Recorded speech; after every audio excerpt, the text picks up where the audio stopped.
Well, it is plentiful ass. I have written in my notes that you are the queen of freaks and cheeks of Alaska. I love that. Listen, these cheeks have helped me through life. I haven't paid for a lot of things for a long time because of these cheeks. Oh, I didn't see you there, fucker. Can you believe a week has already passed by and the premiere of the Boulet Brothers Dragula season 666 is officially out? And I'm here on Recapitation, where we're going to dig through the ditches, burn through the witches, but don't lose your head, because we're talking about everything this season has to offer. We finally get to meet a new batch of ghouls, and who else would I have for the very first episode of season 6 than someone who was there to start it all? That's right, a finalist from season 1 of the Boulet Brothers Dragula and a competitor on Boulet Brothers Dragula Resurrection. It's Frankie Doom. Hi, everyone. How are you doing? Thanks for having me. Thank you for being here, Frankie. How is life up in Alaska? It's fucking cold. Which is really great for drag because, you don't got to be sweaty and gross. It has been, and I hate to do this to you. If I have this right, it's been about 8 years since Dragula first premiered with season 1. How does it feel seeing how far Dragula has come, and now that we're going into season 6? It's insane, actually. It's crazy because I started drag back in LA, and then Dragula became a party, and I was at the party, and then I won the party, and then I started working at the party. So I got to watch it all happen, kind of like from the beginning of just being this crazy movement of horror drag and weirdness.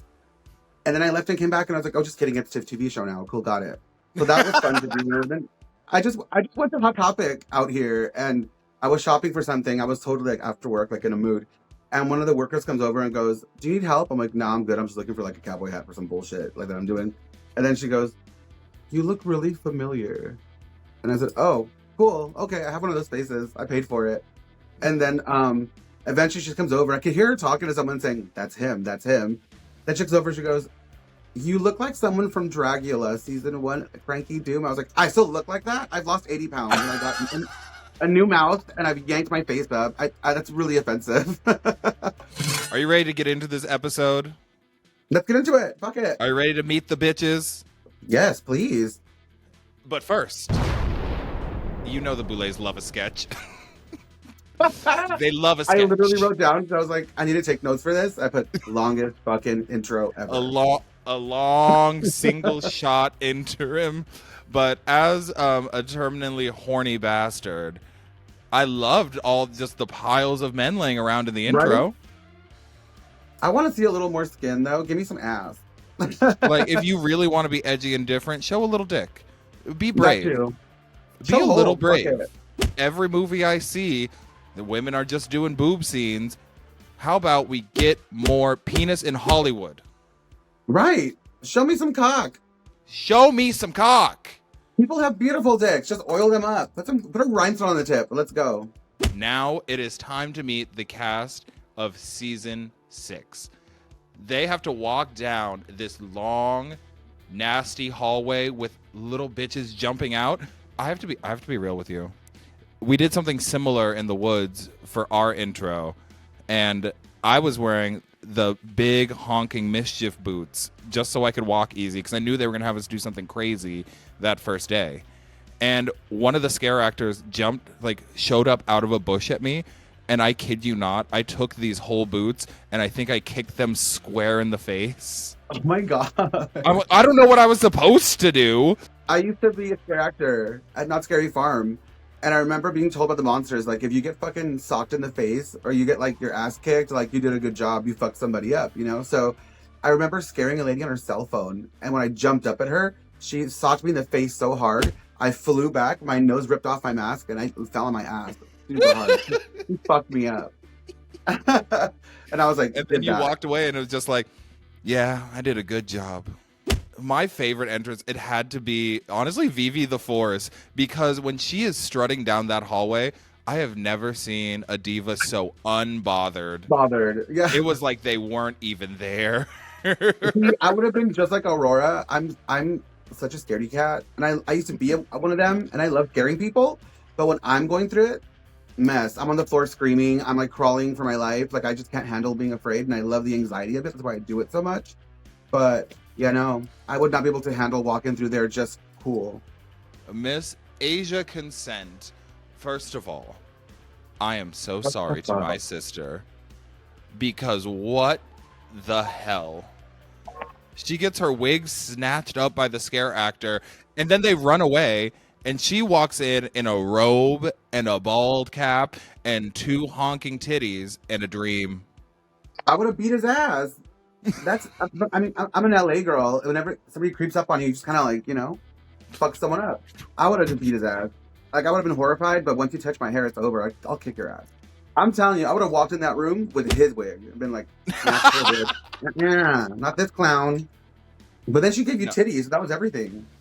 Yeah, no, the second she stripped down naked, she is just such a fucking badass. I think she, oh my god.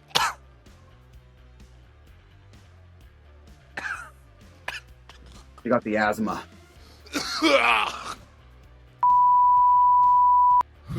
I'm okay. Where was I? I think what we were talking about earlier of how this was started with just punk rock drag artists at a bar. I think she is very reminiscent of that, where her art is Very. incredible, but her vibe is I'm here to have fun and not give a fuck. I love that. I love that so much. That just reminds me of back in the day, just being on every stage making a mess. Now they tell you ahead of time, don't make a mess, don't get bloody, don't do all that. But back then, nobody gave a shit because no one knew better. So I was just like, I'm gonna get my ass ate on stage. I'm gonna do a human centipede on stage. I'm gonna do the most, and it was just fun to have that energy and be messy. Didn't you I just love get your her. ass ate on stage anyway? I did. The second that Anti-Heroin showed up, I feel like I just took a I feel like I just injected I'll bleep this into my system when she arrived, because she looks incredible. Makeup Drag stamped. Excellence. But then when she speaks, it's just old Hollywood. Hello. She is literally everything I love about drag. Like her hair is so fun. Her makeup is insane. I love a bitch that paints. I love a bitch that ain't afraid of products. Everything about her is so perfect and sparkly. And I might have a thing for sparkle. I mean, you bathe in glitter every single time I've ever seen you, so. I've woke up the last 2 days with rhinestones in my ass crack. And like all over my ass or different parts of my body. The second she walked in, I heard the background music, and it was just da da da da da da da da da. Hello, like that bitch is psychotic just for how theatrical she is, looking terrifying, but sounding like Judy Garland. We start saying that there's already history, there's already drama. There are 3 Illinois performers this season. There is Anti-Heroin, her drag daughter Sila, and Chicago icon Aurora Gosmic. And already there's a little tension between Sila and Aurora. What did you think about that?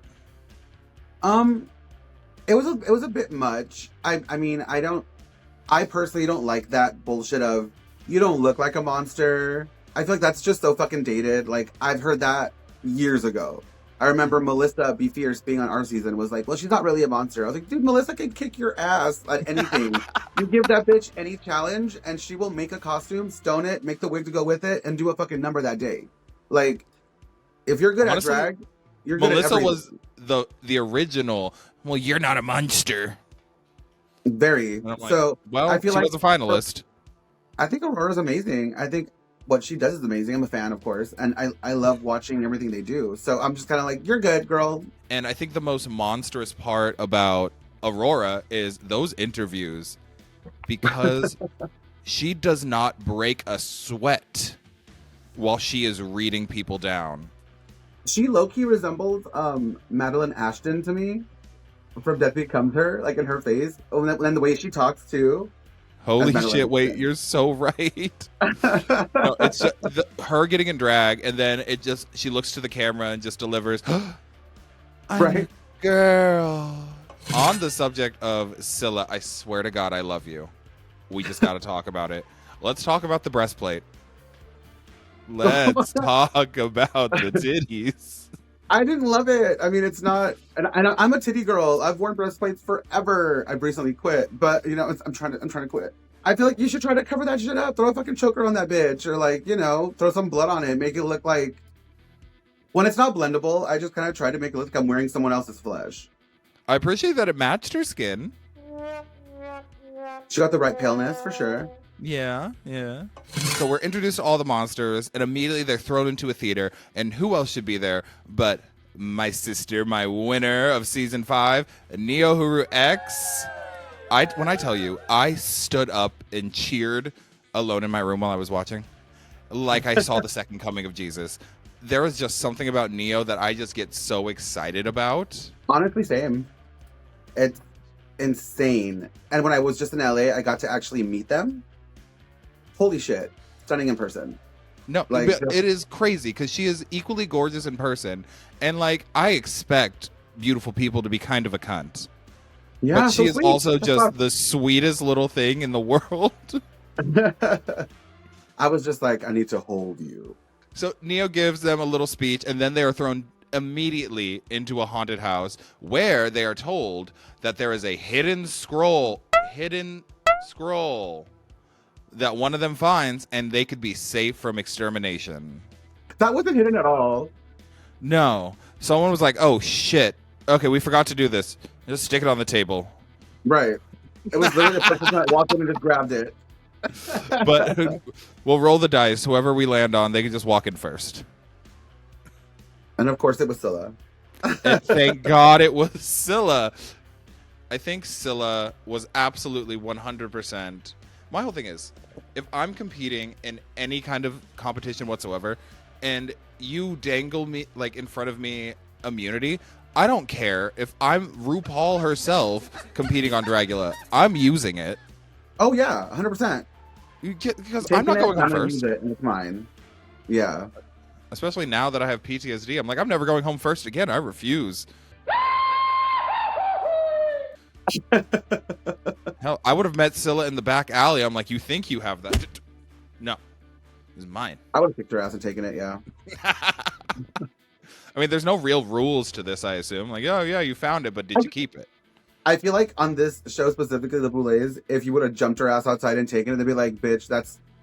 You know what? Fierce. You know? Fierce. Yeah. But they are back in the room, and they're chit-chatting around the coffin because this is the first time we actually get to see them all together. And it is still Sila and Aurora. The next day. It's still... Okay, but is it editing, or does she hate Aurora that much, and she's just not going to get the name out of her mouth? Like, is there something from experience? you don't know I'm about? sure. Like, I'm has sure there been they a talked falling about out? a million other things. Right. But I want the backstory. I want to know why you hate this woman so much, and I want to know why you want to want her gone so bad. I need to know. Did she take your man? Did she borrow a dress and never give it back? Did she leave a shit stain in your panty? Like, what happened? It had to be something. It's probably the edit, but it is so funny that it's like every single second, Sila is asleep and wakes up and just says, fuck Aurora. Like her first thought in the morning. But another budding, seemingly beef is happening between Desiree and Majesty. Desiree and everyone. What do you mean? I was going to say this is how it looks, and it's funny to me because I love her too. I think it's funny that, like, one, she's like tiny and adorable, and her voice is so cute, and then she's just like, you look like shit. Ah, you look like shit. You're a fucking bitch. And then when they fucking come back and tell her, well, you know, yours isn't like that great. Don't come for me. You're coming for me. And it's like, you started it, girl. She's like over here opening the door. Then when they tell her something, they came for me. They came for me. It's like, no, girl, you're crazy. Look, as someone from similar experience, I get Desiree because I love telling someone like, well, you look like shit. And I'm like, in my mind, in my heart, in my soul, I'm like, well, that's just playful shade. And then they tell something to me about myself, and I'm like, oh, so you hate me. How fucking dare you? So you want me Right. fucking dead. So And I clearly can I see a don't belong lot here. of I should that. leave. I can see a lot of that in Desiree, and I love to watch it when it's not happening to me. Majesty has returned from season 2 with a brand new attitude, a new outlook on drag, and has dropped James from the name. What do you think about Majesty's return? Because it is hotly contested amongst the cast. I don't understand why. I mean, I think it's cool. I think it'd be cool to bring someone back every season and be like, well, let's see how they do against you. You know, you're a legend. Fuck it up. I don't think I would be bothered. It wouldn't bother me at all to like go against someone from before. I'd be like, all right, well, I'm just gonna have to send you home too. If anything, it should be fill you with confidence. I'm like, well, they lost once. Right. They didn't win, so what does it matter? I love growth. I love evolution. So I'm really excited to see where they go, what they've done, what they've seen, what they've experienced since then. I am just so obsessed with Majesty and what seems to be this like Real Housewives style healing journey, because every interview is just like, well, I found peace. I'm not here to start fights. I've really worked on myself. I give it 10 minutes into the next episode. I give it one more episode, and then just something with Desiree or something's going to really just trip that wire. The healing journey's over. She starts the healing journey's over. I'm ready to fight. And clutching a fucking healing crystal. Namaste, bitch. Namaste. Namaste. But they're getting ready, and they are doing... Okay, I have to ask, because it's been a staple since season 1. How do you feel about the fake out sirens? The floor show's about to start. It's a joke, right? Like, it has to be this like joke that everyone's in on because it's not really serious. Like, I think people got one eyebrow covered and are just a bunch of fucking random ragamuffin people running around not even ready. And all of a sudden you're on the stage in 20 seconds put together is insane to me. So I'm just like, what is this? This is camp, right? I mean, I feel like I think that they think that it's an inside joke. But the problem is the viewers are not in on the joke. So we're getting to the meat of the episode, and that is the floor show. But I have to talk about this Bram Stoker Dragula. Ooh, Dragula. This Bram Stoker's Dracula armor gowns that the Boulets are wearing. Jesus. I'm the biggest fan of that movie. I feel it's on my list top 5 of all time, and I feel like it's the most romantic fucking movie on earth. I want a love like that. I want a man that's so obsessed with me, he travels through time, bitch. And You hear fucking that, like just lays in dirt until he finds me, and then turns into different hairy creatures and fucks it up from the back. Like, you know what I mean? Throw on some wings and hit this puss. But like, put on some wings and hit this puss. Go to hell. It was fucking stunning and perfectly topical because the first challenge is horror icons. So, who would you do for a horror icon if you got to do it? and actually, I really want to come back at some point just to do that because I love that challenge. Fuck, that's hard because I don't want to say. Because what if someone steals it? Well, whatever. I'll make up something else by then. But I always said I wanted to do The Thing, and then Victoria did it. Oh, and yeah. there's no topping Victoria. No, well, I'm sure Victoria there's plenty of tops topping you. Victoria. I follow her Twitter. Victoria tops you. No, I also never got to do it on my season because we had Terror in the Woods. And then motherfucking Pie stole my idea. I wanted to... it was similar. I wanted to come out as the sandworm and then open the mouth and then have it fall around me. And then I pop out as Beetlejuice. I love that. I'm like, son of a bitch. So I guess my backup now is I would love to be one of the Gremlins because, like, as a child, that was a horror movie to me. And I'm like, just full prosthetics, like some mohawk hair, looking like a very, very cool, studded leather punk rock gremlin. Who stood out for you in the floor show? Who was top tier? Okay, so this is I love horror and I love haunts and I think people that work on haunts kind of have like a different eye for things because the detailing that goes into decorating things and putting things together.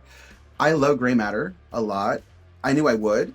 And just the second they walked out, he hit every reference to so many things for me. Like, it gave me Leatherface, of course, because of the chainsaw and all that. But then it kind of gave me Evil Dead because it's on the arm. And then it gave me Dr. Satan from, what is it, Thousand Corpses, because of the head and the way he looked. And there was just the medical thing. So there was just so many different references that were hit that I couldn't even tell you what he was. But whatever it was something that I loved, and I wanted it all over me. Like, I thought it was great. And I felt like they should have, like, talked about it more. Or, like, mentioned how awesome that was. I felt like it was weird that it was completely ignored. But, y'all see this, right? That was a top one for me, for sure. Like, am I crazy? Like, you see what just came out here, right? Right. It was amazing. I was super, like, okay, everything here.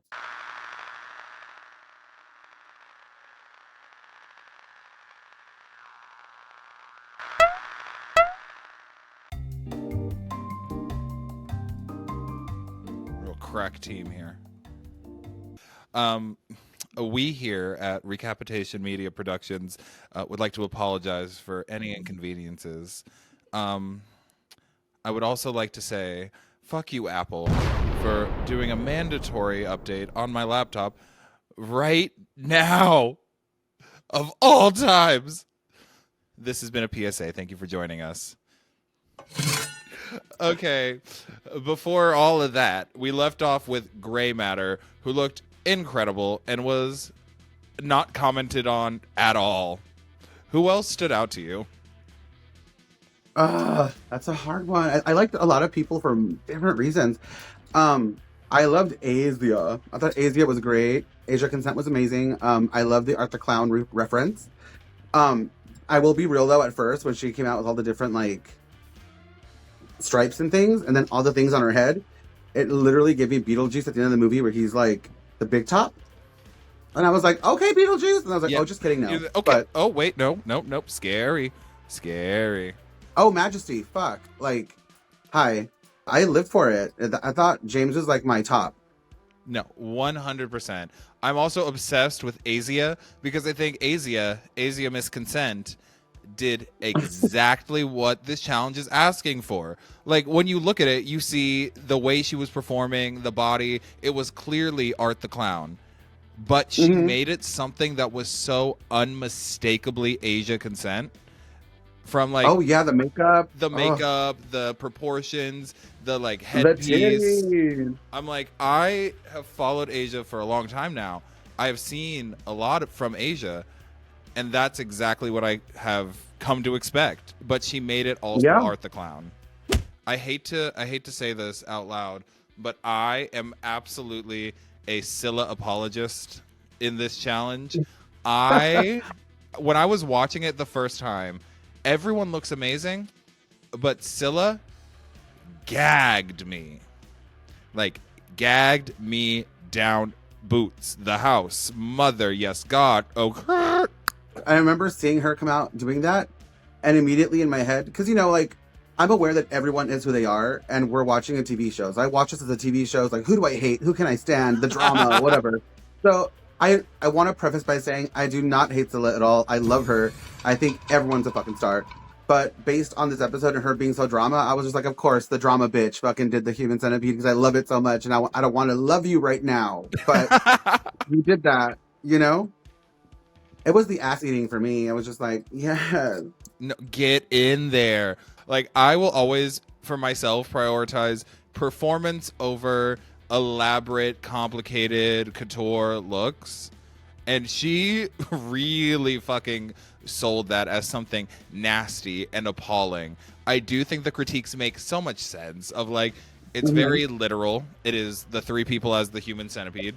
And it is not the most well crafted, but I wasn't looking at the tiny details when I was watching her eat ass. I was just disgusted. And, like, it elicited such a strong response in me that I have to give her kudos. I thought it was incredible. I'm just fucking glad she got that scroll, mama. Right. I'm sure she was too. She really tried to play it though. She tried to play all like, I don't really need it. Other people might. I'm like, girl, shut up. Take the scroll and shut up. I love reality TV speeches because it's never just, I'm going to use it on myself. It's, well, you see, I think that a lot of other people would be scared. But even the talking heads were like, girl, just use it. Listen, I witnessed the Loris one. Oh my God, I forgot you were there in person. I was right there watching her go off, and I was like, is this for real? And she was like, in 2 years, not tonight, whatever the fuck was happening. And I remember looking at Xochitl and just being like, I kind of want to eat the brain, don't you? After the floor show, who do you think should be worried? Sila has used the immunity scroll on herself, rightfully so. I'm worried that Sila isn't worried, but she has a scroll, so she's good. No, I love that Sila's not worried. I love that she's walking out there like her prosthetic shit don't stink, because to do drag, you need to have delusion. It's true. You need to back it up a little. True. And I think she did with the performance, but you need delusion, and she is feeding me. Drag is an attitude, and she has it for sure. It's the whole like, I'm the only one here. And I will say, she was the main character of this first episode because she is such a problem. I felt so bad for Severity. And like, also again, like watching it as a show, they did not do the best, but they're an icon. They're a fucking legend. They're amazing on their own. So I was like, oh, this is so fucking sad. Like you just weren't feeling yourself today or whatever the situation is. And you get in your head, it happens. But yeah, it was a little bit on the weekend. Like I wanted a rib cage and like bees and honey or like blood or just make it really gory, you know? And she was just like a glacial little walk. It was cutesy. And then she was just like, Wait, on the little hook. There was so much love for Severity in the comments from people that are also in Providence and Boston that I was so excited to see her. And I feel like we don't know what goes on behind the scenes. We don't know what the like journey to get here looks like for any of these competitors. There was just something about her that seemed very in her own head. The entire episode and serving on the runway. And then I saw how big they were and how tall they were, and I was just like, okay, so I have crushes on like 10 people in this room now, but that one is over 6 feet, like 6'4". So I need that to wreck me. So I was here for it. I was really sad that she's gone because now I don't get to like fantasize about her wrecking me. You need to find God.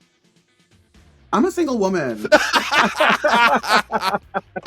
I'm going to be completely honest and say I'm shocked that there wasn't harsher critique for Yuri. Oh my God. I almost forgot. Yeah. I remember the moment they happened. I said, I don't know what's happening here. And then the reveal happened and I was like, oh, fuck, that sucks. And then when the bat happened, I was like, is that Velvet? Was that like the crushed velvet bodysuit bat? I was like, I rested knowing that my bat was not topped. I was like, still number one. Honestly, Severity and Yuri for me are just missing that in this first episode, not in their like careers, obviously, are just missing that little semblance of like bad bitchitis, of just like that maybe undeserved but absolute confidence walking into anything. Like when they mentioned it, when Yuri's prop went a little wrong, it was a little hard to get off. Like you could see like the little laugh to themselves that they could. Well, she literally said fuck. They literally. Okay, I'm glad I'm not the only one that saw that because I was like, did they just say fuck? But you mentioned though, like the delusion. Like you need to walk out there. You could sell anything if you really want to. Like had Kendra Onyx been wearing that and walked out on that stage, Couture, she would have fucking sold you Candyman. Kendra could sell anything. Ultimately, the winner of this week's challenge is Asia Consent. Do you agree? I thought it was going to be either... Well, I thought it was going to be Grey Matter, honestly. But it was... Those are my top three. It was Asia, Grey, and Majesty. And for a second, I thought Majesty was going to take it because of all the praise. But no, Azia fucking had a dead body and she was fucking it up. She was beating that shit with a bat. I was like, fuck her up, sis. But I think she took us to like a whole experience. So I was here for it. What pushed her over Gray and Majesty was, like you said, the performance, bringing out a body, like going there, eating her own shit out of a butt. Eating her shit out of her butt. Like, I was like, give me the cheeks. It was great. She has punk rock, she has poise, everything I think they're looking for in one package. And I think I had to watch it twice because I wanted to like really capture everything and like write my notes. And I was just like, oh my God, she just put her fingers up in her shitty cheeks. And like, I was like, welcome to the stage, shitty cheeks. Shitty cheeks. And she just, it was great. Not shitty cheeks. Shitty cheeks. The Boulets introduce a twist where they're not deciding who's in the bottom this week. They have made this into a game because the cast has to vote for who is going to be up for extermination. How do you feel about this twist? I love it. Because everyone be talking shit day one. Like, everybody walked in just, you know? So it's fun to put that in perspective of, well, vote for her then. Mm-hmm. You know? If you don't like her, say it with your chest. Drag her. You don't like her? Get her the fuck out. You know? And you could literally start it, like, totally, like, how do I put it? Like, stage a coup and get other people to hit on another bitch with you and get her out if you wanted to. Were you surprised that fucking Sila was like, Aurora? I was gonna scream. No, I'm not surprised because, to your point, Sila is doing exactly what I think a reality TV personality should do. Sila walked in and was like, I don't like you. The entire episode, she's like, I don't like you. And then she finally gets a chance to put someone in the bottom. I still don't like you. It was consistent. But I think Sila's was expected. Honestly, the person that I think in that whole voting thing was playing a game was Severity. Because I think Severity knew she was going into the bottom. She heard Sila say Aurora. And I think for a split second, Severity was like, whatever the extermination is, I can beat Aurora, because I think they underestimated her. Because if you look at all the other people, it was very like, well, if you say Pie or say anyone else, those are all big personalities. Yeah. Those are all going to run in there screaming and talking and acting up. You picked the girl that was quiet because you thought you could kick her ass. And did it happen? Not so much. No, it did not. Being such a fan of Aurora's and following her for so long, I am shocked, gagged, surprised, befuddled, amused, a little bit indigestion at the fact. Not gassy. A little gassy at the fact that she is one of the first people up for extermination. Okay, but did you love her mummy though?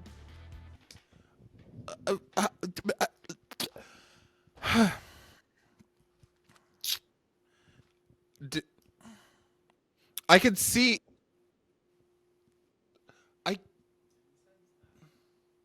I can. That's a no. I thought it was kind of cool, and then it kind of gave me like the Virgin Mary statue in The Exorcist with the pointy tits, where she gets all like messed up. So I was like, oh, not a mummy. And then she took it off, and I was like, okay, more mummy, but like also not fit great. It might not be a mummy, but she is mother. I think I'm so insanely jealous of this extermination. Not only did they get flown out to Hawaii, which, by the way, is a crazy thing to do for an extermination, to go diving with sharks. Would you do this? I'm horrified of sharks. Really? Yeah, like I'm not afraid of a lot of things. That's not true. But I mean, I love the ocean. I love to swim. I'm a really good swimmer, but I'm afraid of being eaten like that. Like, well, I love being eaten, but I don't want to be killed like that. Aurora had it right. She was just boop, boop, boop, boop, boop, boop, talking all the sharks, you know. I would have gone all close up and been like, hey girl, felt her up, like, you know, the dolphin. I can't swim is my whole thing. I can doggy paddle fiercely. That would call them to you. 'Cause you're No, flapping around. exactly. I can flail like a motherfucker. So the extermination has ended, and ultimately, Severity Stone is the one that will be leaving us on episode 1. Do you think this was the right decision? Yes. I mean, I feel that she walked in defeated, and then when they asked her about it, she kind of said, "Not really feeling it." So that's kind of like the nail in the coffin. And then when they were there with the sharks, like I said, Homegirl was just boop, boop, boop, boop, having a time of her life, and Severity looked like she was stressed the whole time. So Aurora, literally with the yellow-green makeup, literally looked like a little duckling, just like a little duckling in the water. Severity has obviously made such a name for herself, and from everything I've seen, is such a champion of her drag scene and making alternative drag celebrated that I am sad to see her go. Oh, totally. I think it's a situation where it's unfortunate that introverted personalities are not rewarded on television. Regardless of that fact, somebody had to go. That's how it is. I don't think it should have a bearing on how people treat you. So the fans, be better. And make sure you do show love to Severity Stone, our first fallen sister. I'm going to put her Instagram and all of her information on this page. Show her some love. Send her a nice DM. Buy her merch. With that, we have a lot of season left to go. This was just the first episode. Frankie, who do you think is going to win the Boulet Brothers Dragula season 666 and a $100,000 cash prize, courtesy of us? It's too early to tell, honestly, because I want to say Gray Matter, but they ignored her ass. So I don't know. You better speak up, sis, because they ain't gonna give a fuck. No, I think Asia is a good one, and I think Majesty is gonna show us a lot of cool shit. I agree with you. I think, like I already said, I think Asia is the monster that the Boulet brothers have been waiting for on this show. So I think she is 100% posed to take it all. But it's also such a strong group. I can't wait for the next episode. I really love this season so far. I'm a diehard fan already. Well, I've been forever, but I just love getting sucked in again. Like every time it's Dragula time. Okay, let's get sucked in. Let's talk about it. And I love analyzing everything with my friends and my roommates and just getting super balls deep in. I loved getting sucked and going balls deep. I agree. That every time. Well, thank you so much, Frankie Doom. Tell the people where they can find you, what you're up to, any lasting PSAs you want the world to hear. Oh my God, you can find me in Alaska. Come look for me in the forest. Surrounded by bears. No, yeah, you can find me on Instagram. I had to make a new one because I got fucking hacked and then it got vanished. But whatever, it's been great. I perform at Mad Myrna's, which is like the main gay bar, and now I have my own show that's called Doom House. And it's super slutty, super messy. People eat your ass on stage. So come to Alaska and come get your whole ate. You heard it here first, folks. Come to Alaska to get your whole 8. Thank you so much, Frankie, for being here with me. Thank you. I cannot wait to see what the rest of the season holds, and I will see you soon. Hopefully get your ass to Alaska. To get my ass 8. Okay. Yeah. Okay. And with that, that was another episode of Recapitation. We will be back again next week where we cover episode 2 and more psychotic material because these monsters are here to fucking bring it. No, I'm serious. They're fucking psychos. I live. And until then, drive home safe. All right, that's it. Were you really dick out the entire interview? I mean, I had on this really small thong, so there was like literally my dick was just hanging. Just bubble gum out the side. Yep. And this is why I have to check the not for children box.